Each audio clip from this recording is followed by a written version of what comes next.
Paranoia swept through America during the Cold War, influencing everything from everyday life to government actions. In this tense atmosphere, President Dwight D. Eisenhower made a landmark decision that would alter the nation's history. He sanctioned the executions of two of the most controversial figures ever accused of espionage. In today's video, we'll uncover the shocking details of these infamous executions that took place under his leadership. Julius and Ethel Rosenberg, State, New York. Date of execution, June 19, 1953. Julius Rosenberg was born on May 12, 1918, while Ethel Rosenberg was born on September 28, 1915. The couple was convicted of spying for the Soviet Union, including providing secret information about U.S. radar, sonar, jet engines, and nuclear designs. The two were convicted of espionage in 1951. The following year, the U.S. government executed them at Sing Sing Prison in New York. The Rosenberg couple became the first civilians to be executed for espionage and the first to be executed during peacetime. Several others were also convicted. Ethel's brother, David Greenglass, made a plea deal and went to prison. So did Harry Gold and Morton Sobel. Klaus Fuchs, a German scientist at Los Alamos, was convicted in the United Kingdom. For decades, many people, including the Rosenberg sons, Michael and Robert Mirapol, have claimed Ethel was innocent. They have sought an exoneration on Ethel's behalf from several U.S. presidents. After the Soviet Union collapsed, the U.S. declassified many records about the Rosenbergs. These included Soviet cables from the Venona project, which described Julius as a recruiter and courier for Soviet spies.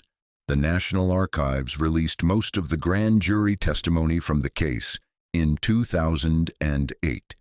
Freedom of Information Act (FOIA) requests file about the Rosenbergs and the legal case against them have made additional U.S. government records public. This includes classified files from U.S. intelligence agencies. Julius Rosenberg joined the Army Signal Corps Engineering Laboratories at Fort Monmouth, New Jersey, in 1940. He worked there as an engineer inspector until 1945. The Army discharged him after discovering he had been a member of the Communist Party USA. Fort Monmouth researched electronics, radar, communications, and missile control systems in the Second World War. According to a 2001 book by Julius's former handler, Alexander Feklisov, Julius was recruited for the Interior Ministry of the Soviet Union, NKVD. Former spy master Semyon Semyonov recruited him to spy on Labor Day, 1942. Bernard Schuster, a senior Communist Party USA member, had introduced them. When Semyonov returned to Moscow in 1944, Feklisov took over his duties. Rosenberg gave the Soviets thousands of secret documents from Emerson Radio, including a complete proximity fuse. Feklisov also directed Rosenberg to recruit others. Rosenberg brought in people like Joel Barr, Alfred Sarant, William Pearl, and Morton Sobel. Pearl handed over thousands of documents from the National Advisory Committee for Aeronautics. These included design and production drawings for Lockheed's P-80 Shooting Star, the first operational U.S. jet fighter. Through Rosenberg's, Feklisov also learned that Ethel's brother, David Greenglass, worked on the Manhattan Project. Feklisov then told Rosenberg to recruit Greenglass. In February 1944, Rosenberg recruited engineer Russell McNutt. McNutt worked on uranium plant designs at Oak Ridge. For this, Rosenberg received a $100 bonus. McNutt's role gave the Soviets access to secrets about producing weapons-grade uranium. The United States kept the Manhattan Project secret from the Soviet Union. So when the Soviets tested their first atomic bomb, called Joe-1, on August 29, 1949, the West was shocked. Still, Soviet nuclear chief Lavrenti Beria used the stolen information only to verify his team's work. He did not share it directly with the scientists. Since the Soviet program moved at the pace of its uranium supply, historians still debate whether spying did anything. In January 1950, the U.S. learned that Klaus Fuchs had given secret documents to the Soviets during the war. Fuchs was a German refugee and physicist working on the Manhattan Project for the British. He named his courier as Harry Gold, an American who was arrested on May 23, 1950. On June 15, the FBI arrested David Greenglass for espionage. He admitted to passing nuclear secrets to the USSR through Gold. He also claimed that Julius Rosenberg convinced his wife, Ruth, to recruit him during a visit to Albuquerque, New Mexico. Greenglass said Julius had passed secrets and thus linked him to the Soviet contact agent Anatoly Yakovlev. This connection became necessary for building an espionage case against the Rosenbergs. On July 17, 1950, authorities arrested Julius Rosenberg based on Greenglass's statements. On August 11, Ethel Rosenberg was arrested after testifying before a grand jury. Another suspect, Morton Sobel, fled with his family to Mexico City after Greenglass's arrest. Using fake names, he tried to escape to Europe without a passport. When that failed, he returned to Mexico City. Sobel later claimed that Mexican secret police kidnapped him and handed him over to U.S. agents at the border. The U.S. government said Sobel was arrested by Mexican police for bank robbery on August 16th and extradited to the U.S. the following day in Laredo, Texas. On February 8, 1950, 20 senior government officials met secretly to discuss the Rosenberg case. Gordon Dean, chairman of the Atomic Energy Commission, said, "It looks as though Rosenberg is the kingpin of a very large ring, and if there is any way of breaking him by having the shadow of a death penalty over him, we want to do it." Miles Lane, part of the prosecution team, admitted that the case against Ethel was not too strong, but that she needed to be convicted too, and she was given a stiff sentence. FBI Director J. Edgar Hoover wrote that proceeding against Ethel would serve as a lever to pressure Julius into cooperating. The case against Ethel was resolved 10 days before the trial, when David and Ruth Greenglass were interviewed again. They were persuaded to alter their earlier statements. David had first claimed he passed atomic secrets to Julius on a New York street corner. In the second interview, he said he handed the material to Julius inside the Rosenbergs' apartment. He also said that at Julius's request, Ethel took his notes and typed them up.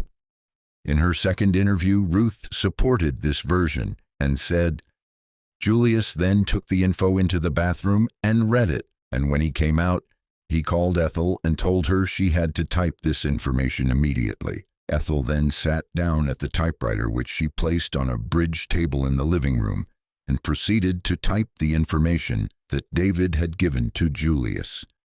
Because of this revised testimony, all charges against Ruth were dropped. On August 11th, Ethel testified before a grand jury. She refused to answer any questions, invoking her Fifth Amendment right against self-incrimination. As she left the courthouse, FBI agents arrested her. Her lawyer asked to have her released into his custody for the weekend so she could arrange care for her 2 young children. However, the request was denied. Julius and Ethel were pressured to name others in the spy ring. Neither gave additional information. On August 17th, the grand jury issued an indictment listing 11 overt acts. Julius and Ethel Rosenberg were indicted, along with David Greenglass and Anatoly Yakovlev. The trial of Julius and Ethel Rosenberg, along with Morton Sobel, began on March 6, 1951. It was held in the U.S. District Court for the Southern District of New York. Judge Irving Kaufman presided over the case. Assistant U.S. Attorney Irving Sapol led the prosecution. Emanuel Block, a criminal defense lawyer, represented the Rosenbergs. The prosecution's main witness was David Greenglass. He testified that he gave Julius a sketch of the cross-section of an implosion-style atomic bomb. This was the type used in the Fat Man bomb dropped on Nagasaki, not the gun type design used in the Little Boy bomb dropped on Hiroshima on March 29, 1951. A jury found the Rosenbergs guilty of espionage. On April 5th, Judge Kaufman sentenced them to death under Section 2 of the Espionage Act of 1917. The law allows life imprisonment or the death penalty for giving national defense information to a foreign government. Prosecutor Roy Cohn later claimed he influenced both Kaufman and Sapol's appointments to the case. He also said Kaufman gave the death sentence based on Cohn's advice. Cohn would later become chief counsel to Senator Joseph McCarthy during Senate investigations into communist activity. When giving the sentence, Judge Kaufman said he believed the Rosenbergs were responsible not just for spying, but for American deaths in the Korean War. I believe your conduct in putting into the hands of the Russians the A-bomb years before our best scientists predicted Russia would perfect the bomb has already caused, in my opinion, the communist aggression in Korea, with the resultant casualties exceeding 50,000 and who knows, but that millions more of innocent people may pay the price of your treason. Indeed, by your betrayal, you undoubtedly have altered the course of history to the disadvantage of our country. The U.S. government offered to spare the Rosenbergs if Julius would name other spies, but they both admitted guilt. The Rosenbergs refused and made a public statement. By asking us to repudiate the truth of our innocence, the government admits its doubts concerning our guilt. We will not be coerced, even under pain of death, to bear false witness. After the National Committee to Secure Justice in the Rosenberg case was formed, some Americans began to believe the Rosenbergs were innocent. Some felt that their sentence, especially Ethel's, was too harsh. A public campaign began to try to stop their execution. Between the trial and the executions, protests spread across the country. Some accused the government of anti-Semitism. However, during a time of intense fear of communism, the Rosenbergs did not get support from major Jewish organizations. The American Civil Liberties Union said it found no civil liberties violations in the case. Around the world, especially in Western Europe, many people protested in support of the Rosenbergs. Demonstrators picketed, marched, and wrote editorials, even in generally pro-American newspapers. Philosopher and Nobel Prize winner Jean-Paul Sartre called the trial a legal lynching. Others who spoke out included both communists and non-communists. These included Jean Cocteau, Nobel-winning chemist Harold Urey, and well-known artists and intellectuals like Nelson Algren, Bertolt Brecht, Albert Einstein, Dashiell Hammett, Frida Kahlo, and Diego Rivera. Many compared the case to the Dreyfus Affair in France. Einstein and Urey asked President Harry Truman to pardon the Rosenbergs. In May 1951, Pablo Picasso wrote in the communist French newspaper L'Humanité, "The hours count.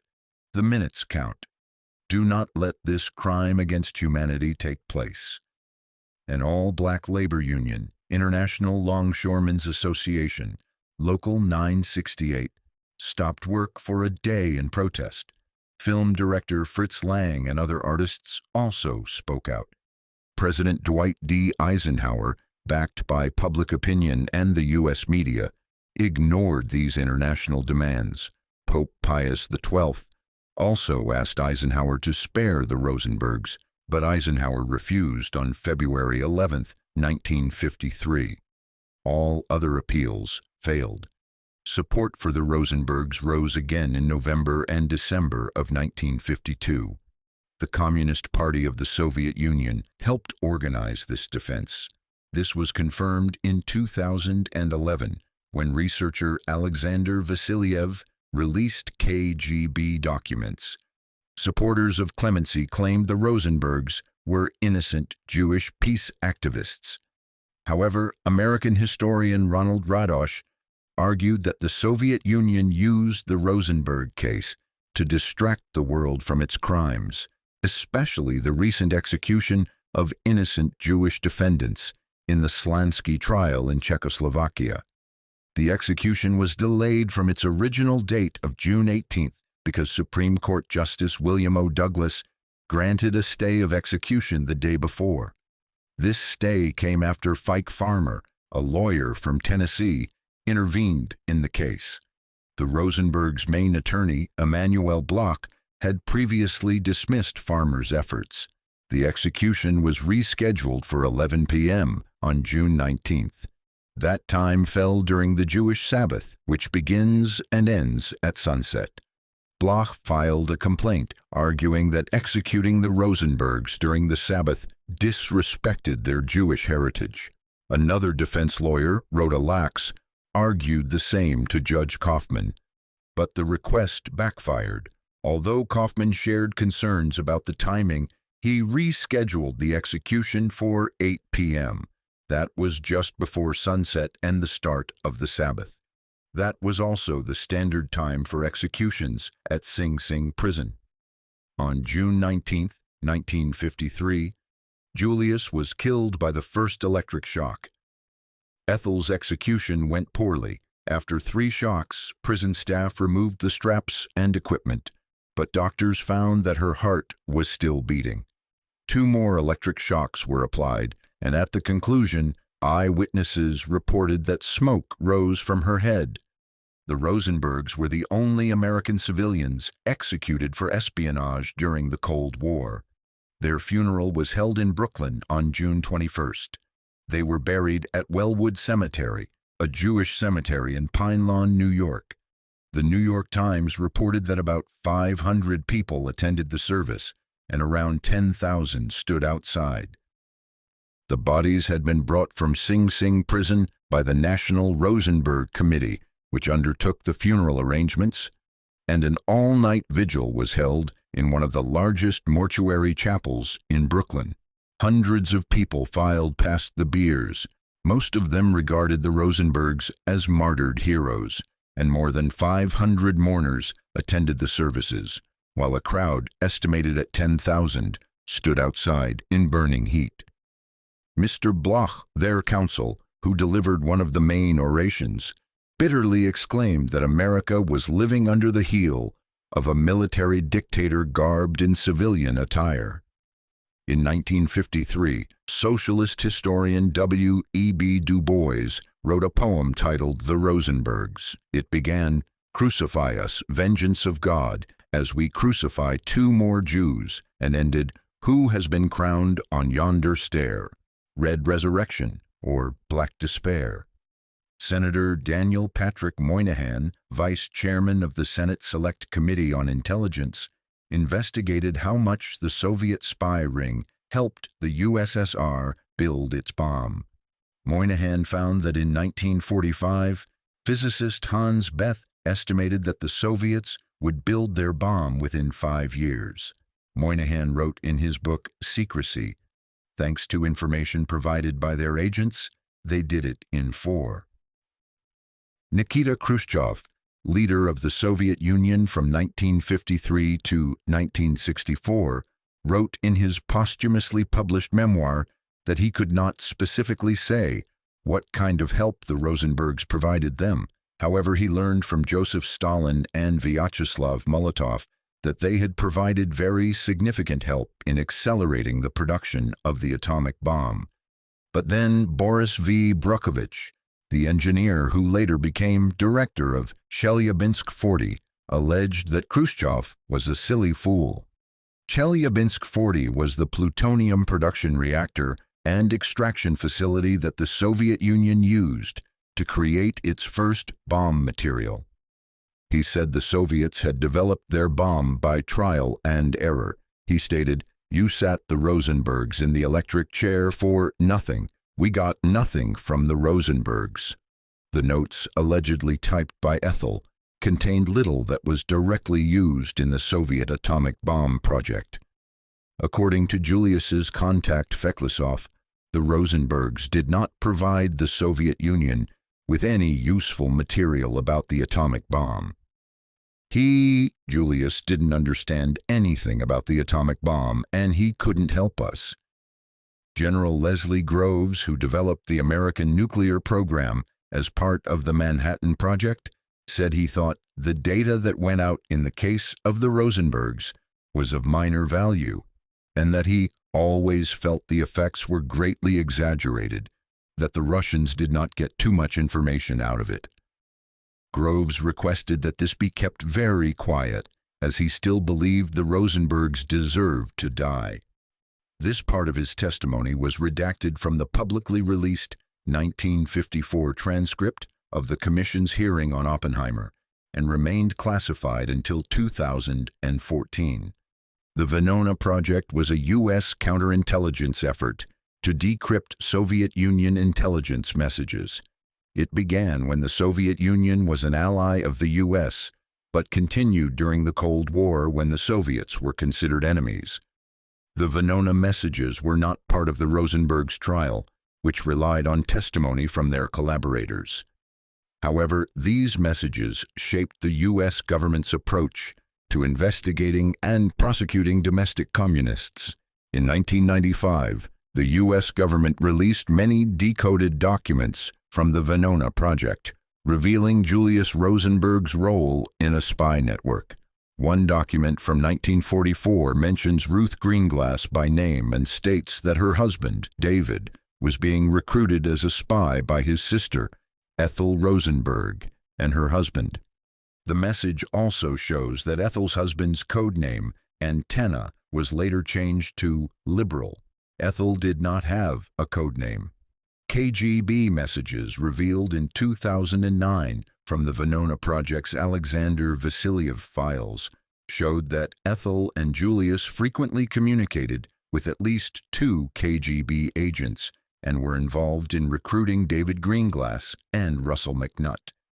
In 2001, David Greenglass changed his story about his sister typing the notes.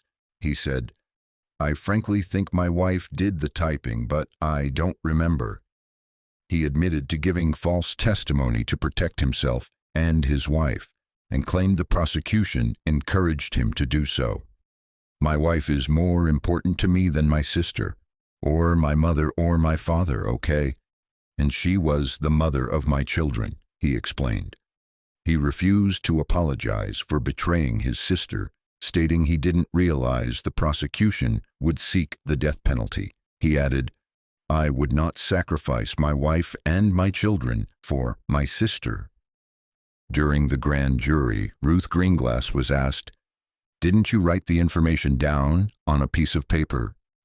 She replied, "Yes, I wrote the information down on a piece of paper, and Julius Rosenberg took it with him." At the trial, she testified that Ethel typed notes about the atomic bomb. In 2008, several articles about the Rosenberg case were published.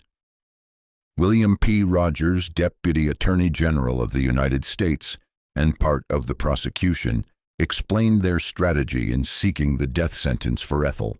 He said they pushed for the death penalty to pressure Julius into a full confession. He reportedly added, "She called our bluff as she did not force her husband to act." In September 2008, Morton Sobel was interviewed by the New York Times after the grand jury testimony was revealed. He admitted to giving documents to a Soviet contact, but claimed they were related to defensive radar and weaponry. He confirmed that Julius Rosenberg was involved in a conspiracy to provide the Soviets with classified military and industrial information, including details about the atomic bomb. However, he stated, "Julius never told me about anything else that he was engaged in." Sobel argued that the atomic bomb-related diagrams and other details given to Julius by Greenglass were of little value to the Soviets. He said they likely used them only to support information from other spies. He also believed Ethel Rosenberg knew about her husband's actions but did not actively participate.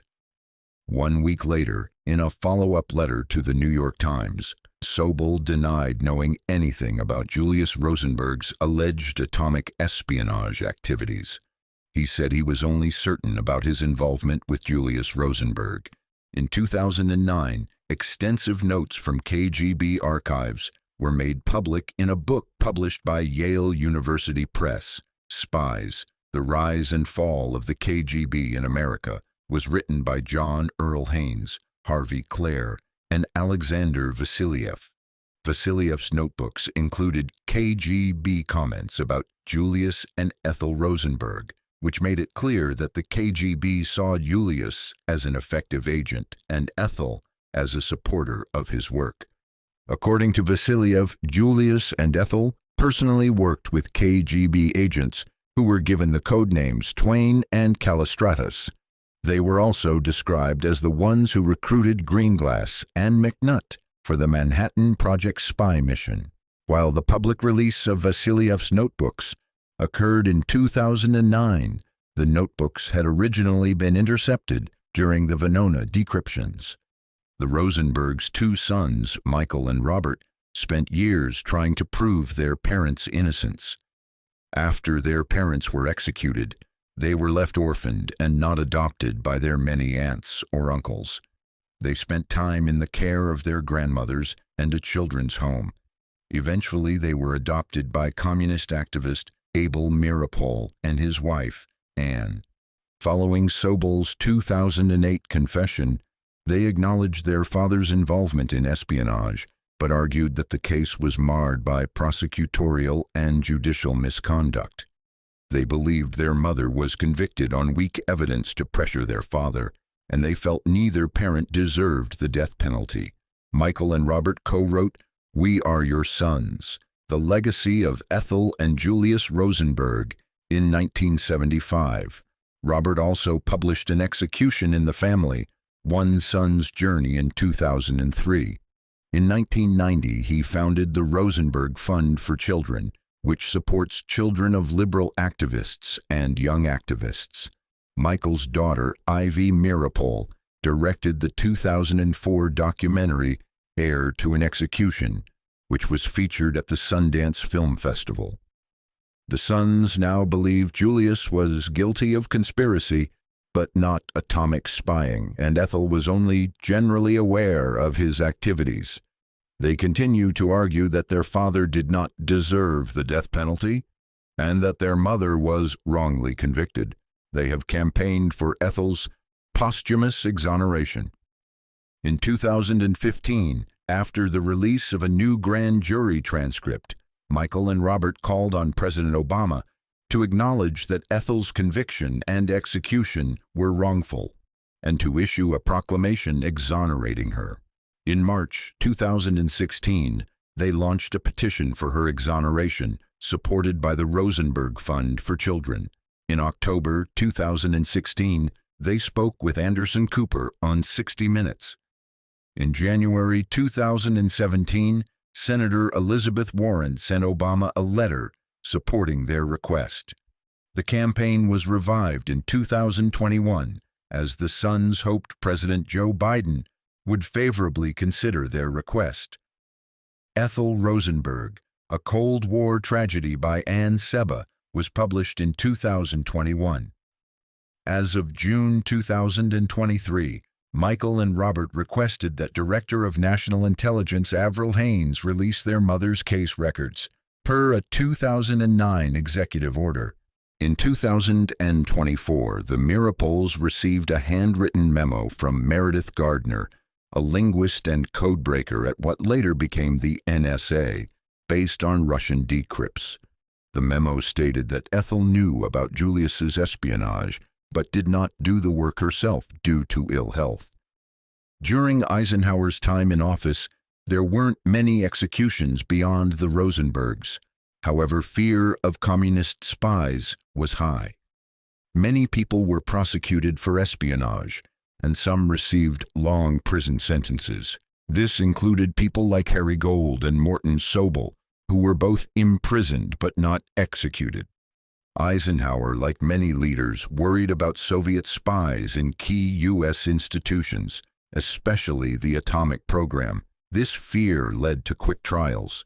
Some convictions came from weak evidence or forced confessions. Eisenhower's decisions regarding espionage cases, particularly the Rosenberg executions, remain one of the most debated aspects of his presidency.